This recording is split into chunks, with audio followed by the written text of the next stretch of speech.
उसके नशे में, और या जो कुछ चाहता है और नहीं मिलता है तो उसके दुख में, उसकी पीड़ा में जीता है। धनी अपने धन की मस्ती में, धन के नशे में जीता है, और गरीब धन नहीं पा सका, इस हीन भावना में, इस दुख में जीता है।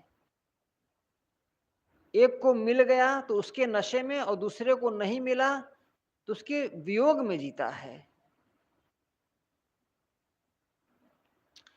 कबीर साहब ने बहुत बहुत ड्रामा देखा था, बहुत नाटक देखा था, बड़े बड़े लोगों की दशा देखी थी, और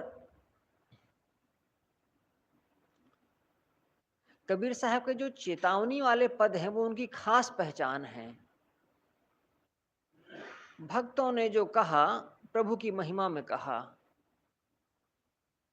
कबीर साहब ने जो कहा वो ऐसा कहा कि आदमी के ईगो को, आदमी के अहम को वो टच करते थे, छूते थे, ताकि उसका अहंकार थोड़ा सा बिखरे। उनके पद, चेतावनी वाले पद भी बहुत प्रसिद्ध हैं। उनकी थोड़ी साखियां हैं इसमें, जिसको चेतावनी को अंग के नाम से संकलित किया गया है। कबीर गर्व न कीजिए, काल गहे कर केस, ना जानो कित मारी हैं, क्या घर क्या परदेश।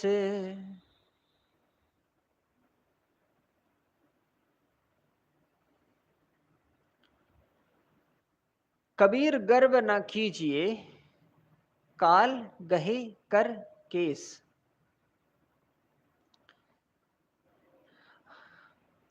पुस्तक आपके पास नहीं है,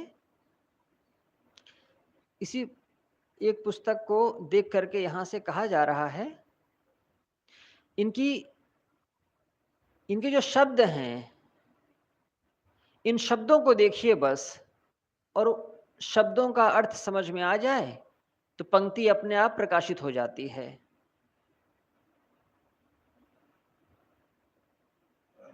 कबीर गर्व न कीजिए, सदगुरु कबीर कहते हैं गर्व ना कीजिए, गर्व ना करो। काल गहे कर केस, काल ने गहे ग्रहण करना, पकड़ना, कर हाथ में, कर माने हाथ, केस बाल। काल ने आदमी के सिर के बालों को, केश, पकड़ रखा है। कोई सो रहा हो और उसके बाल को पकड़ लो तो उसकी नींद टूट जाएगी, उसकी नींद में खलल पड़ेगा, वो नहीं सो पाएगा। साहब कहते हैं तुम गर्व ना करो, तन धन इन सब का अहंकार मत करो। देखो, सुनो, तुम्हारी चोटी को काल ने हाथ से पकड़ रखा है। ना जानो कितमारी हैं, नहीं जानते, नहीं जानते तुम कित मारी हैं, कहां तुम्हें मार देगा। क्या घर क्या परदेश, घर में या कि परदेश में, अपने लोगों के बीच में या कि रास्ते में, कहां चले जाओ कोई ठिकाना नहीं।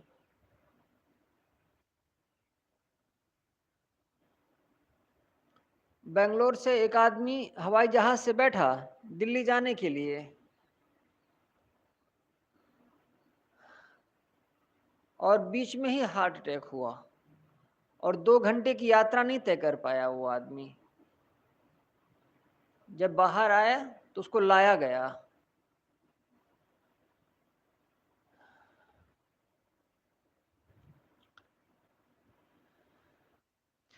घर या परदेश कहीं से भी जाना पड़ सकता है। काल ने तुम्हारे चोटी को, तुम्हारी चोटी को पकड़ रखा है। मृत्यु लगातार सिर पर नाच रही है और कहीं भी जा सकते हो, किसी भी जगह।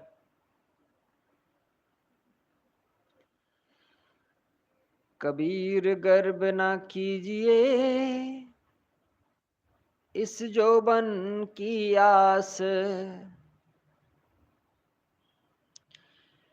टेसु फूला दिवस दस, खंखर भया पलास। कबीर गर्व न कीजिए ऊंचा देखी आवास, काल परों भूई लेटना ऊपर जमसी घास।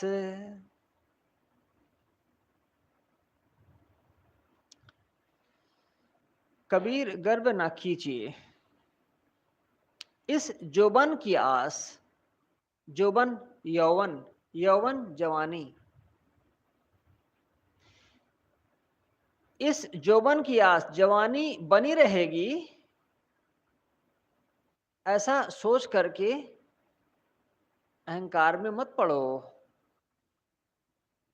देखो, टेसु फूला दिवस दस। टेसु माने पलास। जब फागुन का महीना आता है तो पलास के फूल खिल जाते हैं।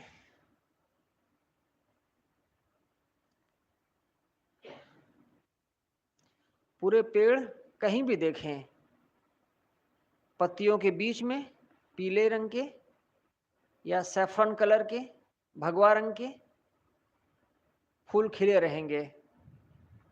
उन्हीं फूलों को तोड़ करके सुखा लिया जाता है और उसका रंग बनाया जाता है। उसी रंग से पहले लोग होली खेलते थे,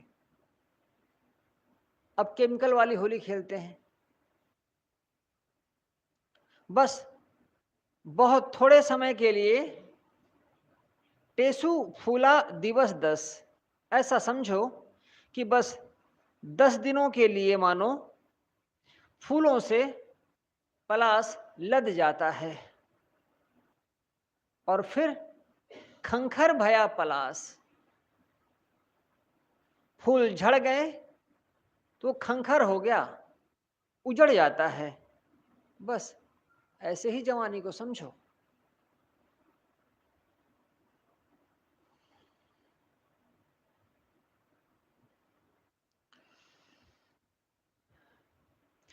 कबीर एक गहरे वैद्य की तरह हैं। कोई उनके पास जाता है थोड़ा इलाज कराने के लिए तो वो गहरे इलाज करते हैं, वो मूल को खत्म करते हैं।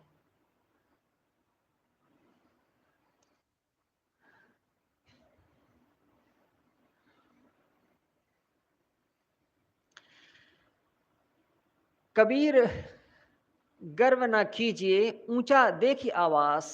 आवास जहां लोग वास करते हों, रुकते हों, उसे कहते हैं आवास। ऊंचा आवास बनाए हो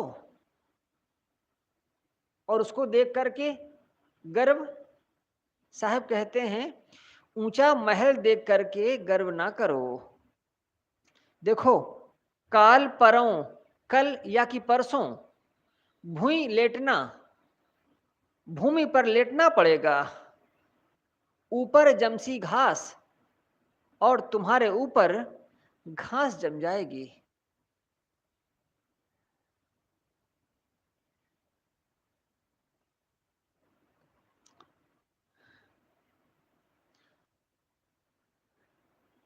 हिंदुओं और मुसलमानों दोनों के यहाँ ही कुछ लोग जलाते हैं और कुछ लोग दफन कर देते हैं, जमीन खोद करके उसमें डाल देते हैं। मुसलमान लोग समझते हैं कि अभी अल्लाह के पैगंबर है, अल्लाह के दूत आएंगे और कर्मों का हिसाब लिया जाएगा। तो वो क्या करते हैं, एक बक्सा नुमा बनाते हैं, उस बक्से में बॉडी को रख देते हैं और उस बक्से को नीचे उतार देते हैं जमीन में। तो शरीर बहुत दिनों तक सुरक्षित रह जाता है। बहुतों के यहाँ तो बस खोद करके नीचे डाल देते हैं। ईसाइयों के यहाँ, यहूदियों के यहाँ उनको जो है नीचे बक्से में डाल करके, उसे कॉफिन कहते हैं, कॉफिन को नीचे डालते हैं जमीन में। हिंदुओं के यहाँ भी जमीन में रखने की, डालने की परंपरा है बहुत जगहों पर। साहब कहते हैं एक दिन जमीन पर छोड़ दिए जाओगे जमीन के भीतर, और फिर देखते देखते ऊपर घास उगाएगी। जिस महल को देख करके गर्व करते थे, उस महल से दूर कहीं जमीन पर तुम्हें लिटा दिया जाएगा। इसको समझो।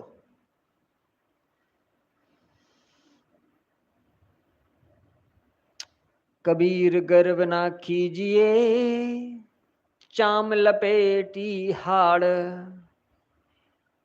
है भर ऊपर छत्र तट, तो भी दे मैं गाड़।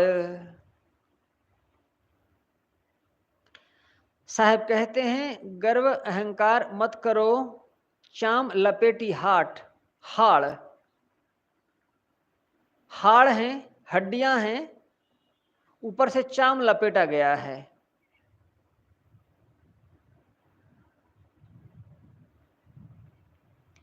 हैबर ऊपर छत्र तट, छत्र छतुरी, राजाओं के सिर पर छतुरी लगाई जाती थी, वो उनकी पहचान होती थी कि ये राजपुरुष हैं। हैबर अरबी घोड़ा, हैबर ऊपर छत्र तट, घोड़े पर बैठे हैं, ऊंची नस्ल के घोड़े पर, और ऊपर उनके छतरी लगी हुई है। जब वो चलते हैं तो लोग दूर से ही जान जाते हैं कि कोई खास आदमी आ रहा है। इतना सब कुछ है तो भी देवें गाड़, तो भी तुम्हारे शरीर को लोग भूमि में गाड़ देंगे।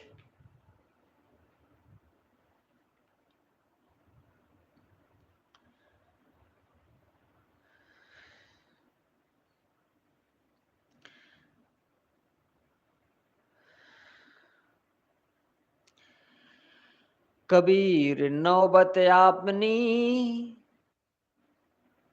दिन दस लेहु बजाए, यह पुरपट्टन यह गली, बहुरी न देख हुआए। नौबत क्या होता है? कबीर नौबत आपनी, अपनी नौबत बजा लो। नौबत क्या है? राजा का जो महल होता था, उस महल के सामने महल की ऊंचाई जैसे ही बुर्ज बनाए जाते थे, 2 मंजिल 3 मंजिल, और उसमें सीढ़ियां लगी होती थीं। तो उन सीढ़ियों से चढ़ करके वहां 1 मंजिल की ऊंचाई पर या जमीन पर भी नगाड़े रखे रहते थे। तो सुबह के समय उनको बजाया जाता था ताकि महाराज सुन सकें कि अब सुबह हो गई है। राजा को कौन जगाएगा? किसकी हिम्मत है कि जो राजा को जाकर के जगाए? कौन कहेगा कि हुजूर उठिए सुबह हो गई है, और रात में वो पी करके टुन्न पड़ा हुआ है। अब उसे सुबह कौन बताएगा कि दरबार में चलना है? तो अपने समय से वहां पर एक नौबत खाना बना होता था। नौबत खाना माने वो जगह जहां पर वो नगाड़े और बाजा आदि रखे रहते थे, और वहां पर समय से बजाने वाले बजाया करते थे सुबह के समय में खास। कैसे बजाते थे? वो राजा के गीत गाते थे। महाराज आपका पराक्रम, आपकी शूरवीरता दुनिया में प्रसिद्ध है। आपका राज पृथ्वी के एक कोने से लेकर दूसरे कोने तक है। जनता आपको ही चाहती है। आप हजारों वर्षों तक राज करें। इस तरीके जैसे बच्चे को पुचकारा जाता है ना, वैसे ही वो गाते थे और बजाते थे। तो राजा के कानों में आवाज पड़ती थी तो उठता था। कैसे? उसकी प्रशंसा के गीत गाए जा रहे हैं।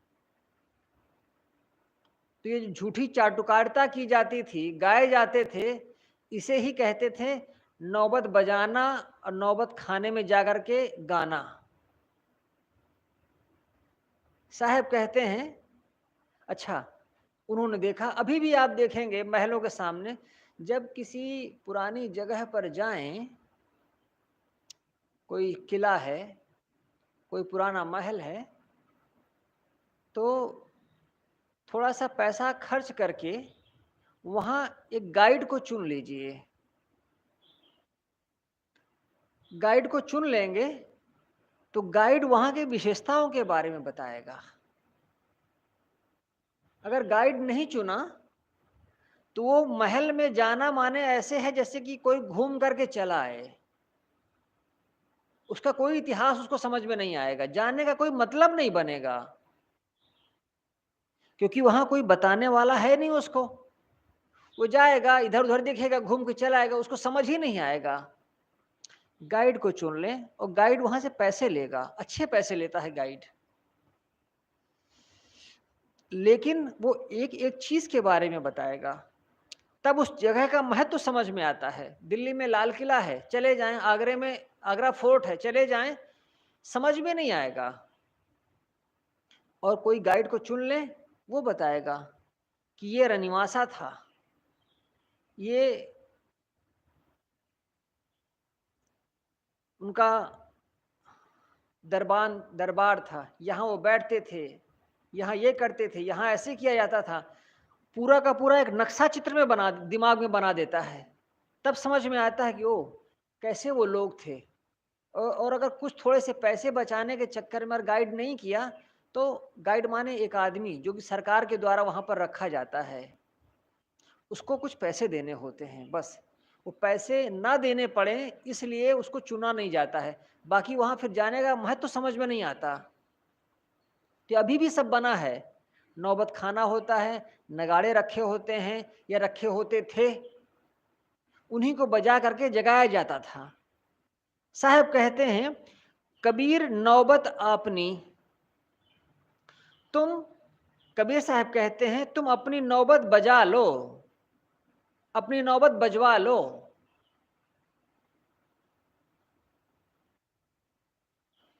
दिन 10 लेहु बजाए, 10 दिनों के लिए, बस थोड़े दिनों के लिए। यह पुर पट्टन यह गली, यह जो पुर है, जैसे अल्लाहपुर जगह का नाम, वहां पर पुर लगा दिया जाता है, माने वह जगह है। पट्टन माने बाजार, गली सड़कें। सड़कें पहले नहीं बनती थी, पहले सिर्फ गलियां बनती थी। सड़कें और गलियों में अंतर होता है। सड़कें बहुत कम होती, सड़कें मतलब गलियों को 3 4 5 गलियों को जोड़ दे तब एक सड़क बनती है, उतनी चौड़ाई होती है। और एक नगर से दूसरे नगर जाने के लिए ही खास सड़कों का प्रयोग होता था। कोई राजा निकलता है, कोई व्यापारियों का काफिला निकलता है, सेना निकलती है, तो गलियों से नहीं जा सकती। तब उनके लिए वो सड़क बनती थी। और सड़कों की बहुत कम सड़कें होती थी। जैसे ये एक आपके सामने से जीटी रोड निकलती है, ये जीटी रोड यही सड़क है। और बाकी गलियां, जैसे एक तरफ मकान, सड़क के गली के दोनों तरफ मकान होते हैं। मुसलमानों के यहाँ खास देखेंगे, उनके यहाँ पतली पतली गलियां होती हैं और आगे जाकर के गली बंद हो जाती है। मुसलमानों के यहाँ की गलियां हिंदुओं के यहाँ की गलियों में फर्क है। मुसलमानों के यहाँ जो गलियां होती हैं वो आगे जाकर के बंद हो जाती हैं। लोग अपने घरों के आगे गलियों पर ही बैठते हैं, वहीं कुल्ला दतौन करेंगे, वहीं चबैना खाएंगे, वहीं बैठ करके बतियाएंगे, वहीं रोगी की दवा होगी। और वो भी आगे जाकर के रास्ता बंद हो जाता है, तो जो जिस गली से जाएगा वहीं से वापस लौटेगा। कहते हैं कि मुसलमानों की गली में अगर चींटी चली जाए तो उसकी भी गिनती रखते हैं वो, कि एक ही चींटी गई थी, 3 चींटी वापस कहां से आ रही हैं। क्यों? क्योंकि आगे रास्ता बंद है, तो वहां से तो आ नहीं सकती है, और गई तो एक ही थी, तो 3 कहां से आ गई। इतना हिसाब रखते हैं। दिल्ली में ये जो लाल किला के पास देखा है आपने सड़कें, चौड़ी चौड़ी सड़कें, वहां पूरा एकदम, वहां गलियां थी छोटी छोटी, मकान बने हुए थे। जब 1857 में विद्रोह हुआ तो अंग्रेजों को सेना ले जानी थी, तो सेना जा ही ना पाए कि पतली पतली गलियां। तो उन्होंने क्या किया, उन सारे मकानों को तोड़ दिया और उनके एवज में उनको जमीन बाहर दिया और कहा यहां सड़कें बनाओ। तो जो हिंदुस्तान में सड़कें बनी हैं इतनी, ये अगर देखे कोई तो मुख्यतः ये अंग्रेजों की देन है। क्योंकि मुसलमानों के यहाँ गलियां बनती थी और हिंदुओं के यहाँ कच्चे रास्ते। जो सड़क बनी है, सड़कें जो बनी हैं, ये मुख्यतः अंग्रेजों की देन है। तो गली और सड़क इस तरीके से अलग होते हैं। साहब ने कहा ये जो गांव हैं, जो नगर हैं, ये जो बाजार हैं, ये गलियां हैं, बहुरी न देखा हुआ आए, फिर से तुम देखने को नहीं पाओगे, अभी ठीक से देख लो। अभी लोगों को इकट्ठा कर लो और अपने प्रशंसा के गीत सुन लो। बस बहुत थोड़े दिनों की बात है, दिन 10 लेहू बजाए, बस 10 दिनों तक ये तुम्हारा बाजा बजेगा, फिर ये कुछ नहीं देख पाओगे।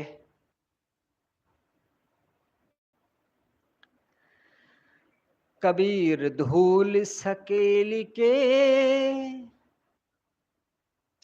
फिर से सुने, कबीर धूली सकेली के, पुड़ी जो बांधी ये है, दिवस 4 का पेखना, अंत खेह की खेह। खेह की खेह, खेह माने मिट्टी, अंत खेह की खेह, अंत में तो ये मिट्टी की है और मिट्टी में मिल जाएगी।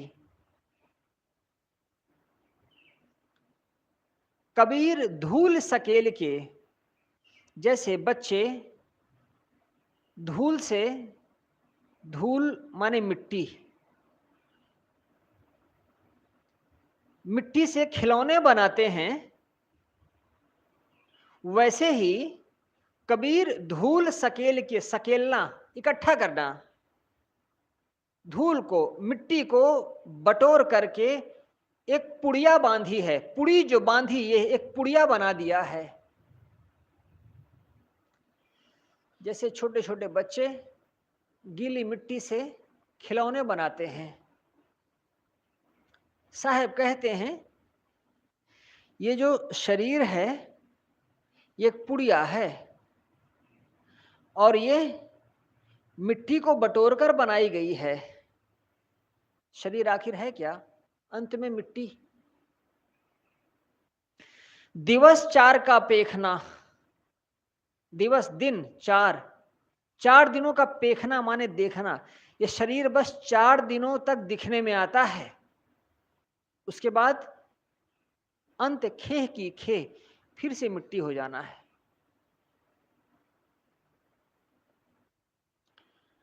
जिसके नशे टूट गए हैं और जिसके स्वप्न पूरे हो गए हैं, जो सपनों में नहीं उलझता, जो नशे में नहीं उलझता, वो हकीकत को देखता है।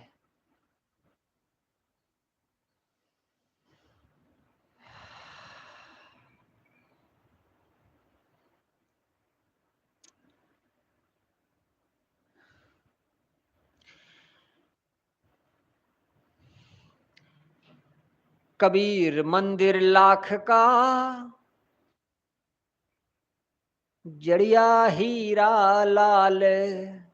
जड़िया हीरा लाल, एक हीरा है,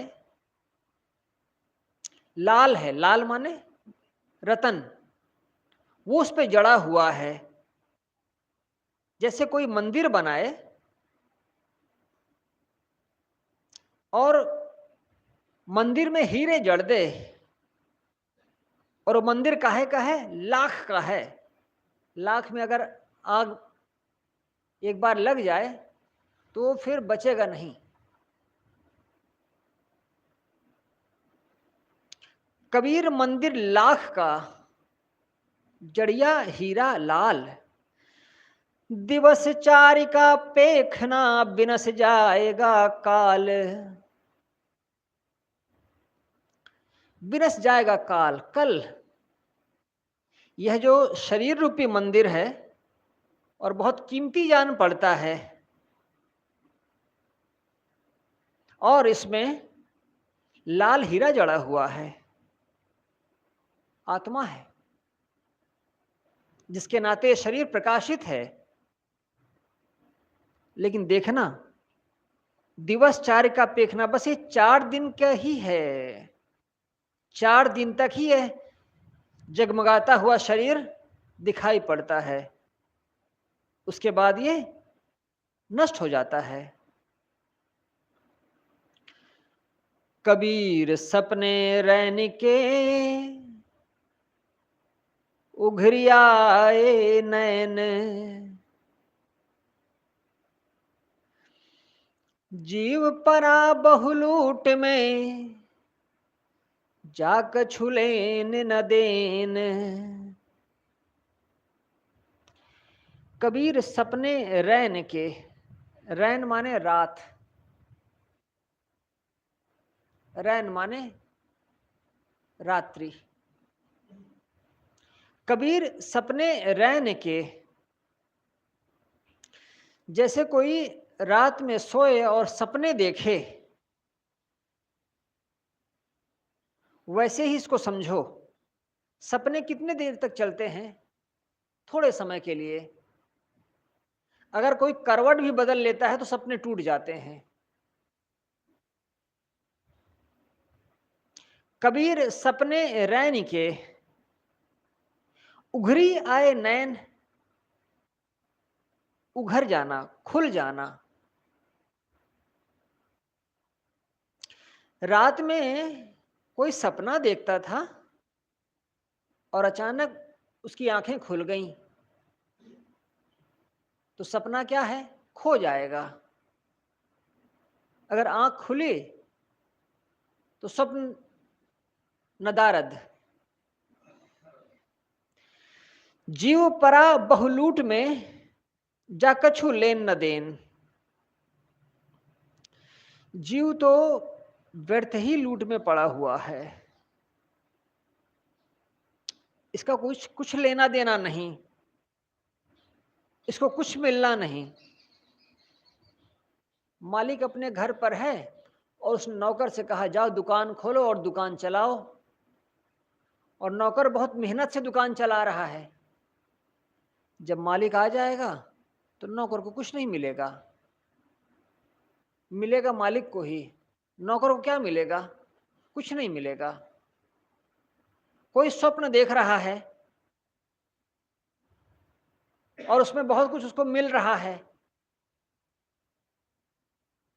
उसको बहुत लाभ जनाई पड़ रहा है। आंख खुल गई, स्वप्न खत्म, बस जो स्वप्न में मिला था उस स्वप्न में ही रह गया, कुछ लेना देना नहीं।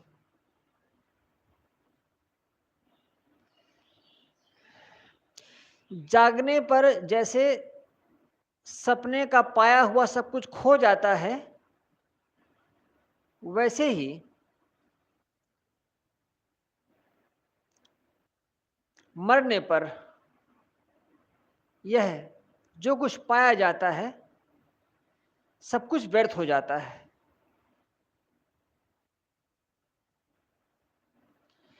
इसका एक अर्थ और हो सकता है, आदमी लूट में पड़ा हुआ है, लेकिन अगर उसकी आंखें खुल जाएं, उसको ज्ञान हो जाए, तो उसको समझ में आता है क्या कि लोग तो व्यर्थ में ही लूट में पड़े हुए हैं, व्यर्थ ही इकट्ठा करने में पड़े हुए हैं। एक दिन तो ये सब कुछ व्यर्थ हो जाना है।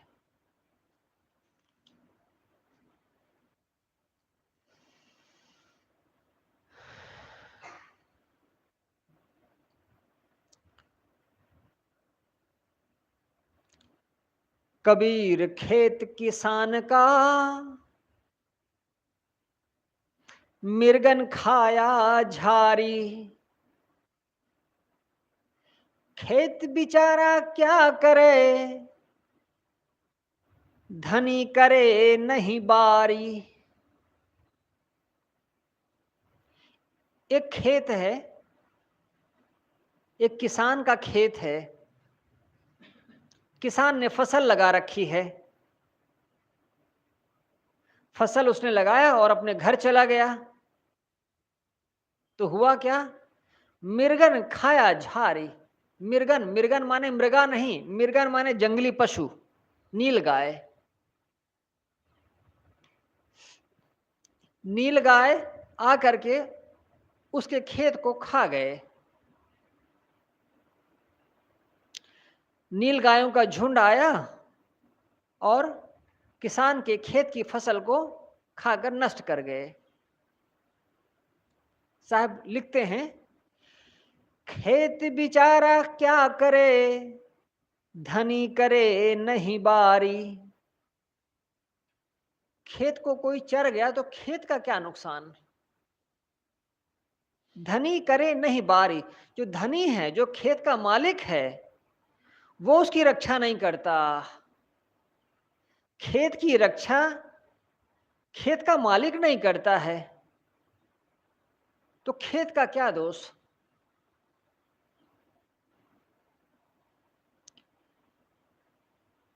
किसान ने खेती की, जंगली पशु आए और उसका खेत खत्म कर गए, नष्ट कर गए। खेत का क्या दोष? खेत का मालिक वही लापरवाह हो गया। जो जीव है, साहब ने लिखा है, एक सत्संग और भक्ति रूपी खेत है। जीव सत्संग और भक्ति रूपी खेत को सींचता है,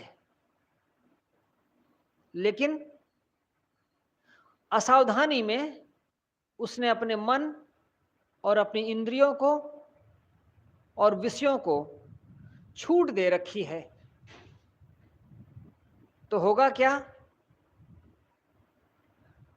अगर स्वामी जीव वही रक्षा नहीं करता है, तो फिर क्या होगा? जीवन नष्ट हो जाएगा।